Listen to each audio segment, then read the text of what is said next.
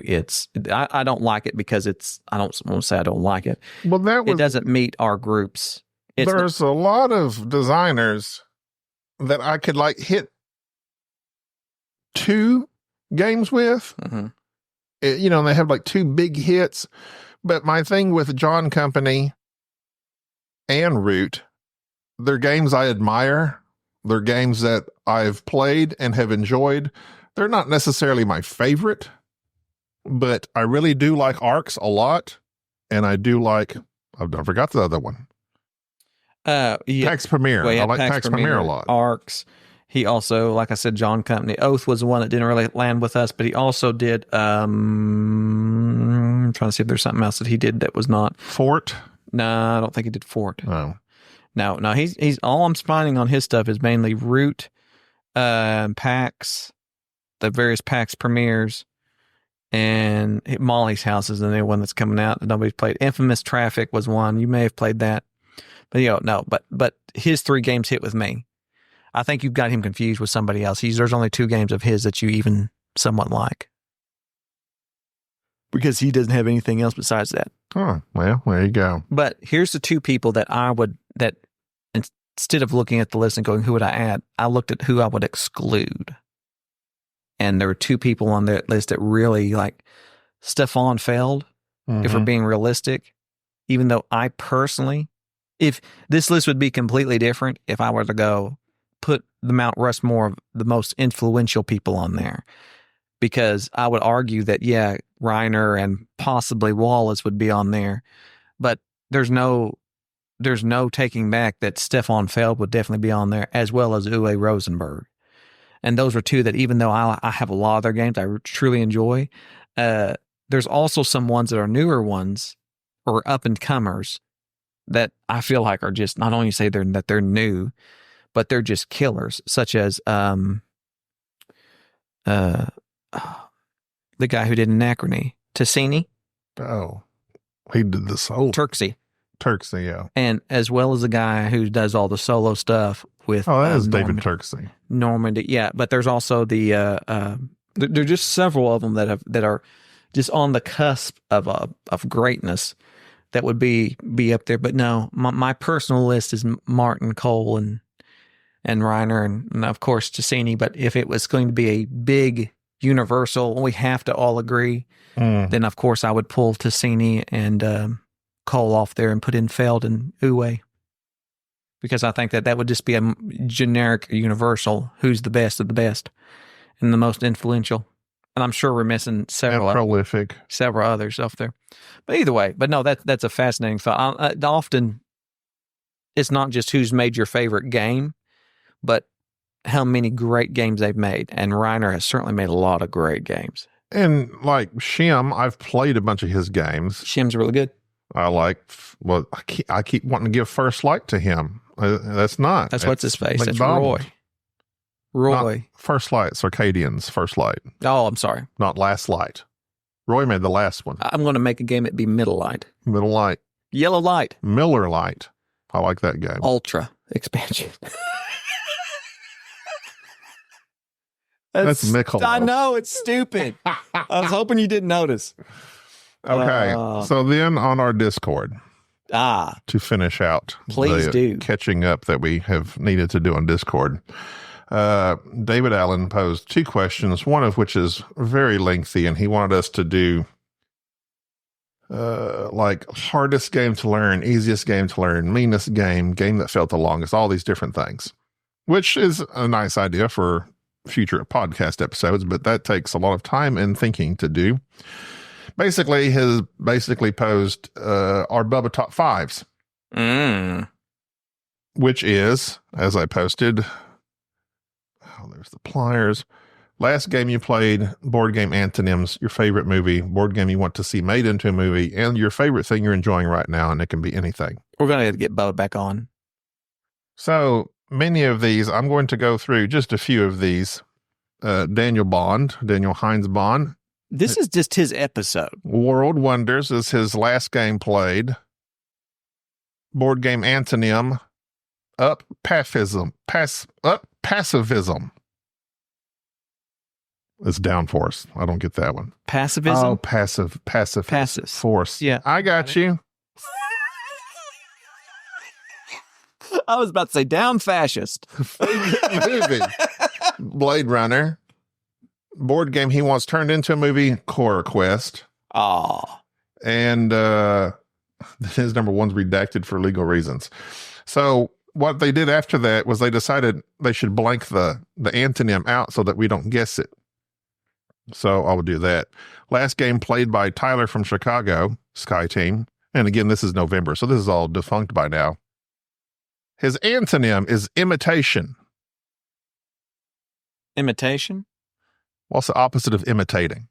And I don't know because I haven't clicked it yet. Of imitating? It'd be, if you're not impersonating something, you're not in. Wait. So you said intimidation? No, imitation. Imitation. So you're doing the opposite of imitating. You're going the opposite. Boy, this is a good one. What's the opposite of imitating? If I'm not imitating you, I hate you. No, you're acting completely opposite of it. The opposite of enemies. No. That's not a game anyway. You're just saying a word. Imitation. No breathing. I don't know. Click it.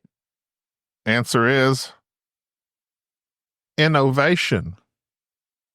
That's excellent. That is very, very good. I like that a lot. That is true. His favorite movie after Lord of the Rings. Game he'd like to see made into a movie, Nemesis.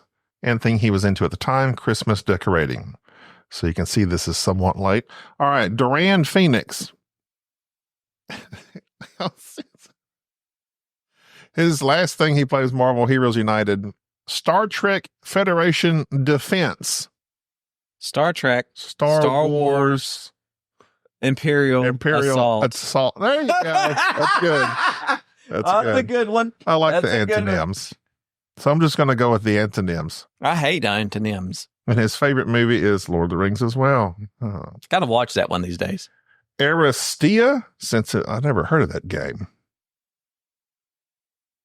And Gunpla Kits. He keeps posting. Those are like those giant robots. I've from seen anime those. movies I wanted or something. to put one of those together one day, but I just can't. Ryan Maxwell. Last thing he played in person, Dinosaur Tea Party online. NAR. Negligibly micro unfortunate sphere. Macro. Okay, micro, so big. Large, lucky square. Large, lucky squares. I don't know what negligibly. I don't know. Large, lucky squares. Squares. Something square? The opposite of sphere is square, right? You would think. Flat. Flat. Large, lucky flats. Flatlands. Fortunate. Fortunate. Badlands. Unfortunate sphere. I don't know. Super mega lucky box. Oh. I would have never guessed that. Yes. I'm sorry. His favorite movie is The Princess Bride. I know. Game he'd like to. I'm on fire. Game. I wouldn't change that about me either. What? I wouldn't have thought that was more Star Wars. I know. That's Han to Leia. Does he say it too? Isn't it the first of His is As You Wish. Oh, yeah, I got those confused. I think so. Camel Up's what he'd like to see made into a movie. That'd be And his son being home for the first time since we dropped him off at college in New York. He's joining right now. Let's see if anybody else blanked out the antonym answer. No, we're good. All right. But I had some myself. What's that? Antonyms. Oh, this is my top 5. Oh, you're doing your Bubba top 5? Yeah. We'll do it. Last game played. I didn't write it down. Okay, well, not playing on BJ. Last game I played was Fire Tower. First time I ever played that game. Good. Liked it quite a bit. It's very simple, kind of kid game. Board game antonym. I've got a few of these. The Devil Mother. Godfather? Here you go. Paupers. That'd be rich, wouldn't it? Mm-hmm. Paupers? But if you're not a pauper, You're wealthy. You're rich. You're fortunate. You're maybe of a certain class. aristocrats. Uh-huh. What would they Royals. be? There you go. Okay, gotcha. Over fire villages. Underwater city. That was it. That would be a great game over fire villages. Okay, last movie Those are good. favorite. I don't know why that's funny. My favorite movie I watched recently, just because it's the most recent movie I've watched, and I liked it quite a bit. Wild Robot. That was a really good show. You should about that. Game I'd like to see turn into a movie, Dune Imperium. Get it? Just kidding. I put Captains of the Gulf. I don't know. Basically, Lieutenant Dan and Forrest Gump out there the whole time. I'd watch that. They've made that. That's that fishing show on that. Perfect Storm. Yeah, no, I'm talking about the fishing show. They're out there shrimping their crab. Dangerous catch. Deadliest catch. And then the thing I'm into right now, I've been learning, I forgot about this, I wrote down. Besides braiding hair, I've been learning additional line dances.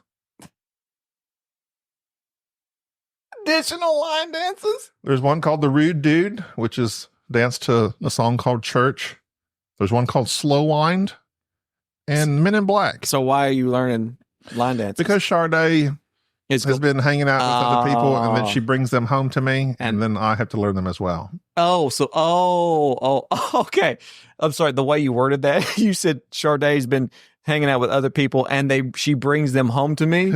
I thought she was bringing people home, and you're like, okay, let's line dance. I thought that would be that's a baller move there. Initiation. A new person. Do you know the rude dude? And you just get out there and got the karaoke machine blaring. If you don't pass the rude dude test, you're out. If you don't line, we don't come in. No, she's simply been hanging out with friends, and they like to dance together. What kind of honky tonk she's been going to, learning line dances. Well, basically, that's TikTok. That's what kids do today. That's TikTok stuff. Yeah, they dance like... We've gone backwards. The days when I was a teenager... We did a Charleston. The electric slide... Yeah. Is about that was the it. Tootsie Roll. The electric slide was it, though. The Tootsie Roll. Hang it back now, y'all. And then, come on, everybody now. Like some train song. But anyway... Yeah, there was more like freestyle back in my day. We like to have fun then. But nowadays, it's all about the line dances. There's a large quantity of line dances. Well, I'm glad you're learning additional line dances. I myself know 0 line dances. I could not learn additional ones. I would have to be learning the initial line dance. I know several line dances. And there's line dancing, and then there's square dancing. Mm-hmm. I don't know square dancing. I want to know why one's a line and one's a square, and why did we skip the other? Because I think square dancing, you literally make a square, kind of like a waltz. Mm-hmm. Okay. Not that a waltz There's no circle dancing. There's no triangle dancing. There might be. Triad dancing. Well, I don't know about circle. Well, circle dancing is just called... I don't know. That's what they used to. That's like they do that, don't they? Sort of spherical dancing. Yeah, they do that. I don't. What did they do in the old days? Like you seen them? Where they like lock arms and go in a circle. Yeah, that. I would say that's like ritualistic. Spherical in nature. Circular in nature. Well, same. All right. Well, we're caught up on some of our Discord questions. Next week, tune in for our NOLA trip. Part 1 or all of it? Probably part 1. It's going to be long. The first... There's a bunch of games played. No, I'm not talking about games. The first episode is just going to be me talking about Larry. Okay. My new friend. All right. That's going to do it. Unfortunately, Enrique could not be here. I don't know where he's at, what he's doing, but he probably won't be here for the next few episodes either. Unless he shows up. He's working. He's not working. He's playing. He's doing... You know how he is. He's living that life. Enrique, Don't worry. I have thoughts on Enrique. What have you been doing, Enrique? He didn't listen to this I've episode. been just doing things, man. We got the soundboard. We don't need him. Oh, I love Enrique. I do.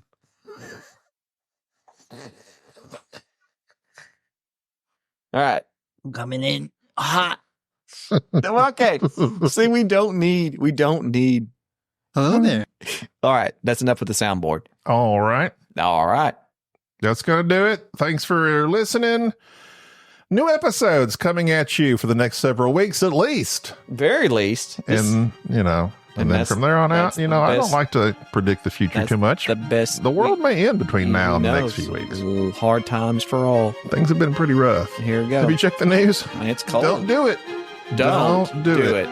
It's quite depressing. Just listen to us. Until next time, I'm Gabby. It's Jerry. Bye-bye. Thank you for tolerating this episode of the Board Game Snobs. Stay classy.